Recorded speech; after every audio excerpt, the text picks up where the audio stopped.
Hello everyone, চলে এসেছি আবার একটা ভিডিও নিয়ে। আপনারা সবাই কেমন আছেন জানাবেন। আলহামদুলিল্লাহ আমি ভালো আছি। আমি এখন চললাম মাজার, দেখতেই পাচ্ছেন রানীগঞ্জে এই গৌসে বাঙাল মাজার। দেখতেই পাচ্ছেন যে যে গেছেন সেটা তারা খুব ভালো করে জানেন। না নামটা একটু বড় আছে তাই আমি নামটা বলতে পারলাম না, ছোট্ট একটা নাম বলে দিলাম। এটা আমার জানা ছিল তাই আমি বললাম। এখানে চলে এসেছি মাজার, তারপরে বাইক স্ট্যান্ডে বাইক রেখে আমরা চললাম উজু করতে। জায়দও যাচ্ছে, ওর পাপা, আমিও আছি পেছনে। আমি নিজের ভিডিওটা স্কিপ করে দিয়েছি।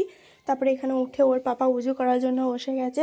আর উজুখানাটা খুব ভালো, মানে এরকম জায়গায় উজু করতে খুব ভালো লাগে। যাই হোক, তারপর আমি এখান থেকে ওপর থেকে বাইরে ভিউটা নিলাম। বাইরের ভিউটা কত সুন্দর, প্রচুর রোদও আছে, ভালো লাগছে। তারপর আমরা সালাম করার জন্য চললাম ভেতরে প্রবেশ করতে। চলেন দেখতে থাকেন।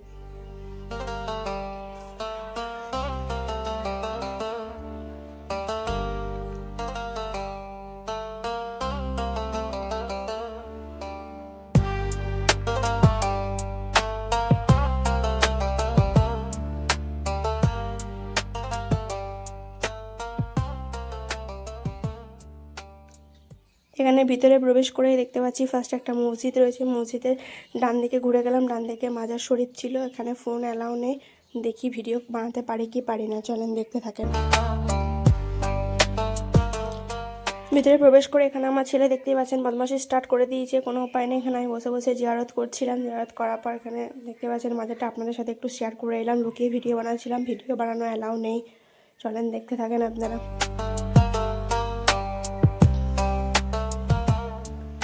আর মাজার শরীফে এসে পুরো মানে মনটা খুব শান্তি হয়ে যায়।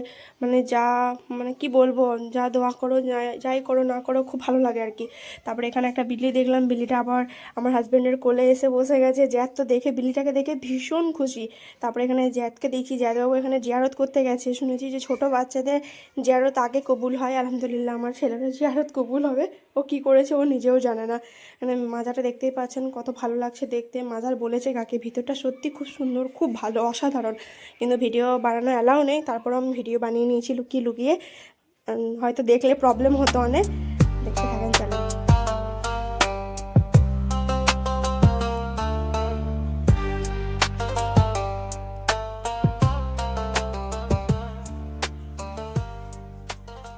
তারপর আমরা মাজার জিয়ারত করে বাইরের উদ্দেশ্যে বেরিয়ে গেলাম। বাইরে বেরিয়ে এখানে দেখতে পাচ্ছেন যে পায়রাগুলোকে খাবার দিচ্ছে, পায়রাগুলোকে উড়াচ্ছে। আর ভয়ও আছে যে ওকে কামড়ে দেবে, বাট কামড়াবে না, ও ছোটো বাচ্চা তাই একটু ভয় করছে। তারপরে যাই হোক, আমরা বাইক স্ট্যান্ড থেকে বাইক নিয়ে আমরা বাড়ির জন্য রওনা দিলাম।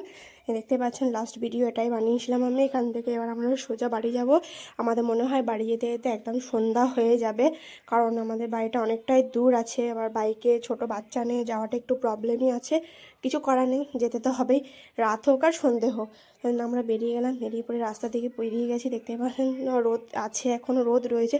তারপর আমরা এখানে এসে পেট পুজো করতে চলে এসেছি। পেট পুজো না করলে হয় বাইরে এসে। তারপর এখানে ইডলি ধোসা যা পেয়েছি, যা হাজব্যান্ড কিনে দিয়েছে সেটাই খেয়ে মনটাকে সন্তুষ্ট করে নিয়েছি। তো এভরিডে তো ফুচকা চাট এসব খেতেই থাকি, নতুন কিছু খেয়েছি আজকে। তারপরে এখানে দেখতে পাচ্ছেন আমি আসি আর রেলগেট পড়ে, এটাই তো জানেন আপনারা, এটাই হতেই থাকে। আবার রেলগেট পড়ে গেছিলো, রেলগেট উঠলো, তারপরে বেরিয়ে গেলাম। বাড়ির জন্য রওনা দিয়ে দিয়েছি, পৌঁছে গেছে আমাদের যেখানে বাড়ি ওখানে। আজ অব্দি এতটাই, পরে আবার ভিডিও নিয়ে আসবে। Bye bye.